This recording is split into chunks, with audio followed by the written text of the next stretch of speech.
本节目由派瑞特音乐室注入卓越音效。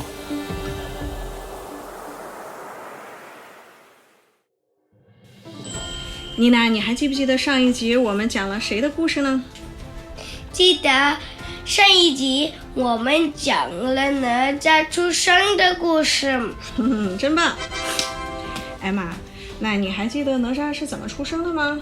记得妈妈，哪吒是天上的神仙，他的妈妈怀他3年，生下了一个肉球，他从肉球里生出来的。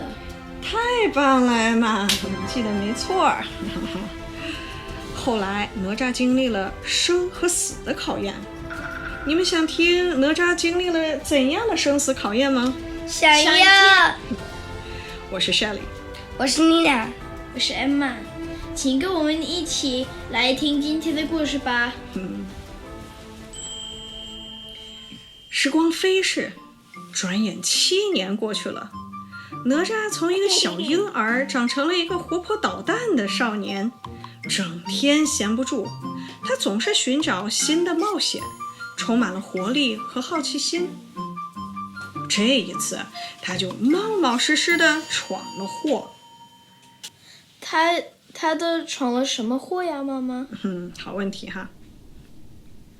这一天太阳烘烤着大地，天气实在太热了。哪吒吵着要母亲带他出去玩，但殷夫人一时走不开，就让家里的2个护卫带着哪吒出门了。哪吒一路上走走停停，来到了直通东海的九湾河。他看到清凉的河水，立刻跳进河里，用混天绫蘸着水洗起澡来。这混天绫一入水，便染红了河水。河水一晃动，东海龙王的水下龙宫也剧烈地摇晃了起来。那龙王生气了吗？是的呀，东海龙王在宫殿中被这突如其来的震动给惊醒了。他立刻叫来巡海夜叉李根，让他去查明情况。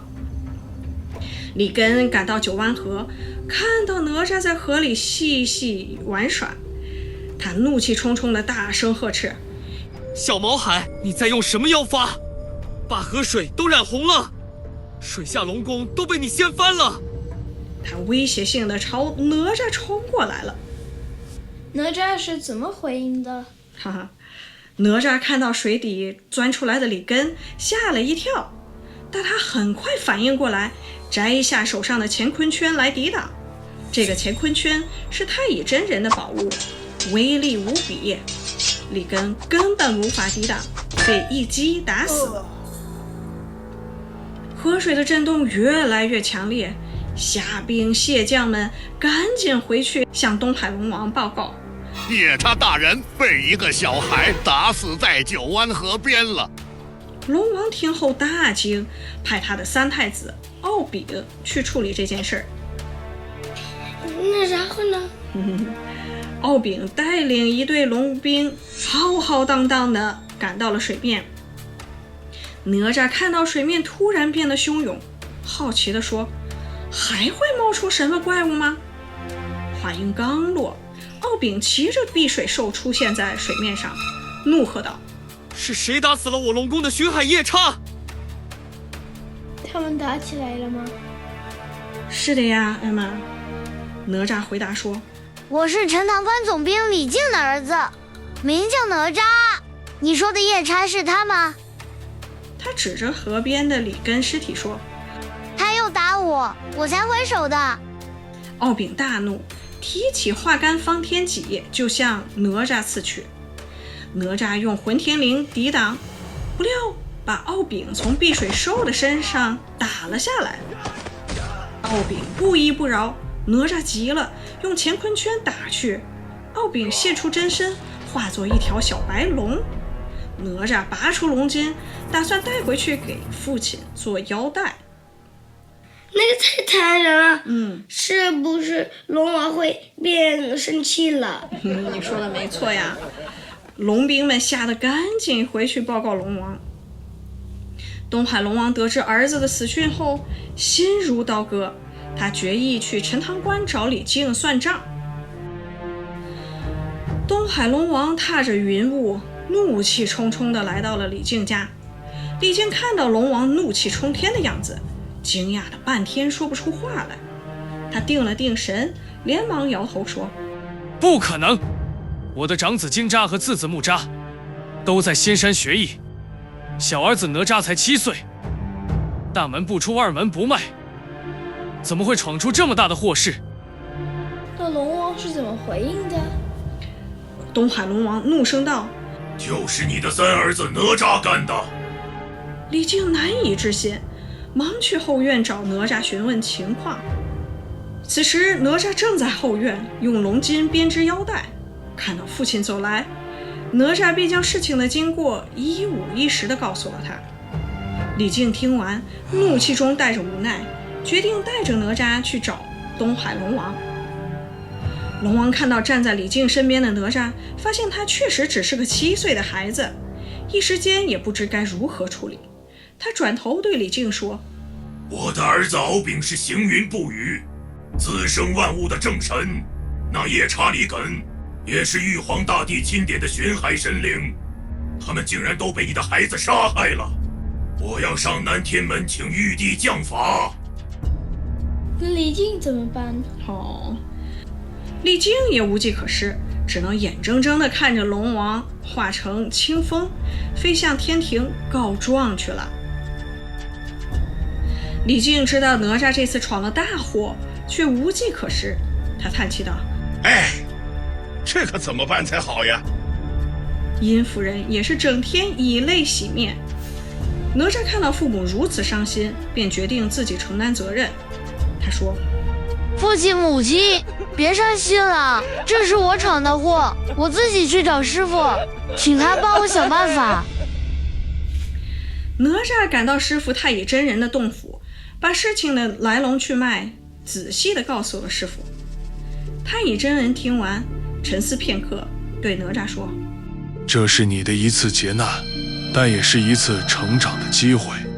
于是他给了哪吒一张隐身符，让他去南天门拦截东海龙王。哪吒拿到隐身符，大摇大摆地走进南天门，等着龙王的到来。不久后，东海龙王出现了，穿着朝服，一脸悲愤。哪吒悄悄跟在他后面，按照师傅的指示，用乾坤圈击倒龙王。龙王求饶说：不够了。那哪吒就回家了吗？是的呀，他带着龙王的承诺就回家去了。哪吒回到家，告诉父母一切，但龙王心中不满，决定召集4海龙王上报玉帝。那接下来呢？哪吒又去找师傅，太乙真人告诉他，4海龙王已经告知玉帝了，玉帝下令捉拿李靖夫妇。哪吒听后，立刻下跪恳求师傅救助父母。陈塘关上空乌云密布，电闪雷鸣，4海龙王带领虾兵蟹将们逼近，抓住了李靖和殷夫人，准备水淹陈塘关。哪吒感到心急如焚，他跪在龙王面前，请求他们放过自己的父母和无辜的百姓。他们答应吗？很可惜没有啊，妮娜。哪吒为了救父母和百姓，决定牺牲自己。他对龙王说：我愿意一命抵命，但请放过我的父母和无辜的百姓。哪吒在父母面前举起剑，毫不犹豫地自刎了。李靖夫妇看到这一幕，心如刀割。4海龙王们见哪吒如此勇敢，为了救父母和百姓，不惜自我牺牲，深受感动。龙王们原谅他了吗？是的呀，龙王们这回被哪吒的勇气和孝心所感动，决定不再追究，并向玉帝请求为哪吒留个孝名。龙王们带着哪吒的魂魄上了天庭，向玉帝陈述了事情的经过。玉帝听后，被哪吒的孝心所感动，答应了龙王们的请求。我是陈塘关总兵李靖的儿子，名叫夜叉。我是